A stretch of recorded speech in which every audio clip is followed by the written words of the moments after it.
जुगनू बहुत दुबला पतला एक नंबर का कंजूस और लालची व्यक्ति था। वो अपने परिवार के साथ रहता था। परिवार में एक बूढ़ी माँ, पत्नी और बेटा था। उसकी पत्नी मोटी थी। उसे खाने का बहुत शौक था।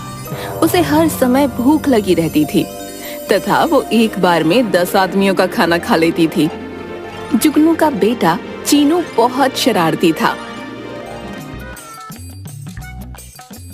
अरे भगवान, नाश्ता कहाँ है?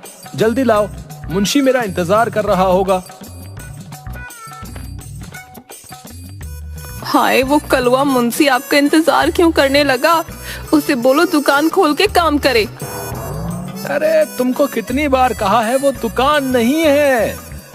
दुकान नहीं तो क्या है? लोगों को रुपये ब्याज पर उधार देने की दुकान ही तो है। उधार की दुकान। अब तुमको कौन समझाए हैं? मैं गधे को समझा सकता हूँ पर तुमको नहीं है? हाँ, ये सही कहा आपने। उस मुंशी को बोलो आपकी उधार की दुकान खोल के काम करे। ना ना, वो नहीं खोलेगा। दुकान खोलते ही सफाई करनी पड़ती है। मुंशी झाड़ू नहीं लगाता, मैं लगाता हूँ। हैं? आप झाड़ू लगाते हो दुकान में? तुमको पता है रुपए भी बच जाते हैं। वो जो लड़का पहले झाड़ू लगाने आता था ना, वो बोला सेठ जी 5 रुपया बढ़ा दो। अरे भाई, काहे के 5 रुपया बढ़ा दूं? हैं? काम तो उतना ही है, तो रुपए काहे बढ़ेंगे? मैंने कहा तुम जाओ भाई। और वो मुंशी तो सबका बाप है। बोला सेठ जी रोज झाड़ू लगाने के महीने का 30 रुपया लूंगा। अब तुम ही बताओ भाग्यवान, इन लोगों ने लूट मचा रखी है। अरे तो दे देते ना। आपको रोज रोज झाड़ू लगाते शर्म नहीं लगती? अरे अपना काम करने में कैसी शर्म, और रुपया भी बच जाता है। आप भी ना। अब आज थोड़ी देर होगी। क्यों, नाश्ता बना नहीं अभी तक? बना था पर क्या? वो मैंने खा लिया। मेरा नाश्ता खा लिया? तो कोई नहीं, चीनू या माँ के हिस्से का मुझे दे दो, उनके लिए फिर से बनवा लेना। उनका भी मैंने खा लिया। सुबह जितना नाश्ता बना था मैंने खा लिया। अब क्या करूं, पूरियां देखकर रहा नहीं गया। तुम्हारी इस खाने की आदत ने मुझे बर्बाद कर दिया है। इतना रुपया राशन में जाता है, कुछ पता भी है? ऊपर से जब देखो खा खा कर कितनी मोटी हो रही है। सुनो जी, कितनी बार कहा है, कुछ भी कहो पर मुझे मोटी मत कहा करो। मेरा वजन है ही कितना, बस 150 किलो ही तो है। ये कोई मोटापा है क्या? हे प्रभु, तू ही समझा इसे। सुनो, मैं जा रहा हूँ। अगर खाने को कुछ बचे तो भिजवा देना। तभी अंदर से आवाज आई, जुगनू, अरे ओ जुगनू, सुन तो। लो, अम्मा बुला रही हैं। अरे क्या है अम्मा? अरे कितनी बार कहा है, जाते वक्त टोका मत करो।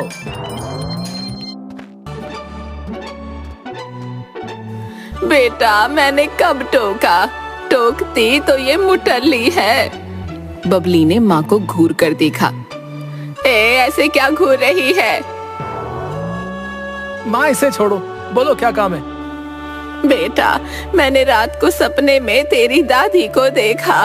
वो बोली कि उसको गंगा घाट जाना है। अब बेटा, उसको गए तो 20 बरस हो गए। ऐसा कर, तू गंगा जी के दर्शन करा। और हाँ, इस मुटल्ली और चीनू को भी ले जाइयो। अरे माँ, गंगा जी यहाँ थोड़े ही है।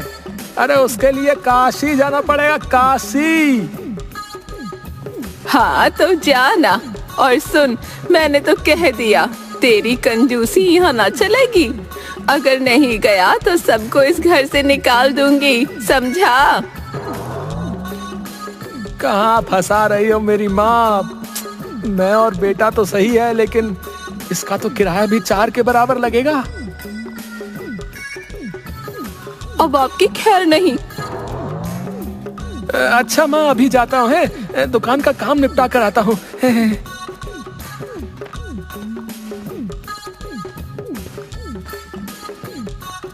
दुकान में अरे मुंशी, माँ ने काशी जाने के लिए कहा है। तू मेरी, चीनू और उसकी माँ तीनों की रेलगाड़ी की टिकट का हिसाब लगाकर कुल कितना खर्चा होगा ये बता। मुंशी हिसाब करने लगा। कुछ देर बाद उसने एक पर्चा जुगनू को दिया। उसे पढ़कर वो उछल पड़ा। 1000 रुपया का एक आदमी की टिकट, रहने खाने का अलग खर्चा। हाँ सेठ जी, काशी यहाँ थोड़े ही है, बहुत दूर है। आप बोलो तो एक सलाह दूं।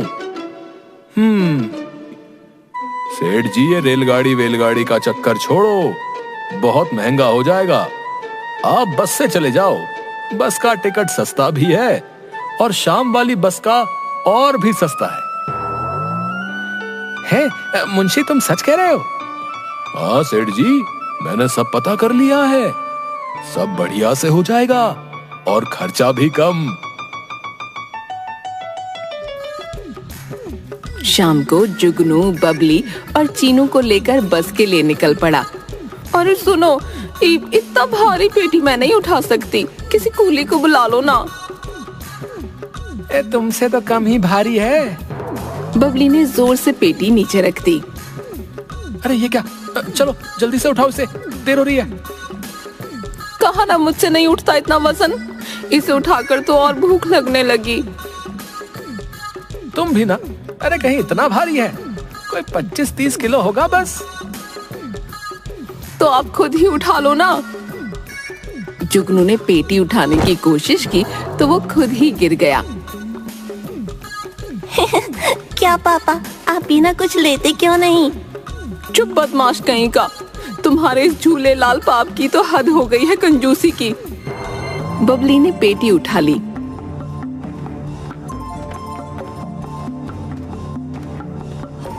तीनों स्टैंड पर पहुंचे तो वहां बहुत भीड़ थी।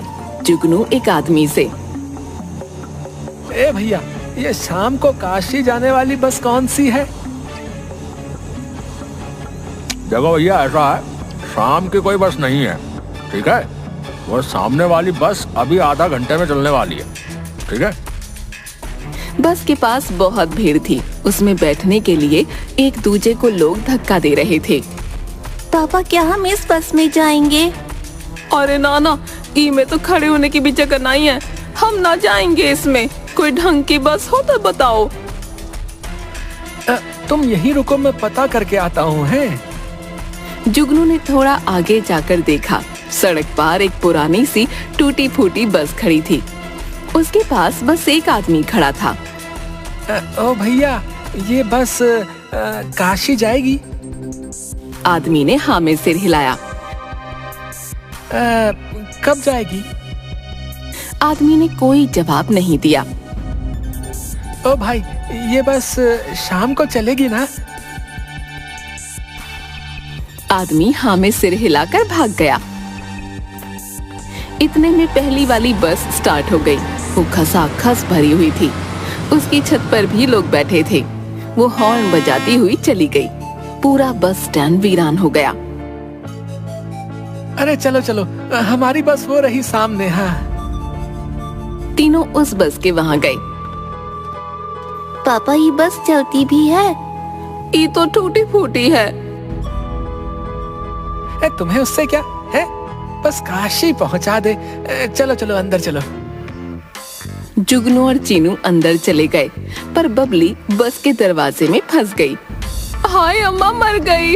अरे जी, मुझे अंदर खींचो। जुगनू और चीनू दोनों बबली का हाथ पकड़कर अंदर खींचने लगे। जोर लगा के हईशा, जोर लगा के हईशा। तीनों बस के अंदर बैठने के लिए ढंग की सीट देखने लगे। सुनो जी, ये वाली सीट बढ़िया है, यहाँ बैठेंगे। कहकर वो सीट पर बैठ गई और चीनू उसकी गोद में बैठ गया। जैसे तैसे जुगनू भी वहीं फंस कर बैठ गया। हाँ भाई, सब लोग ढंग से बैठो। ये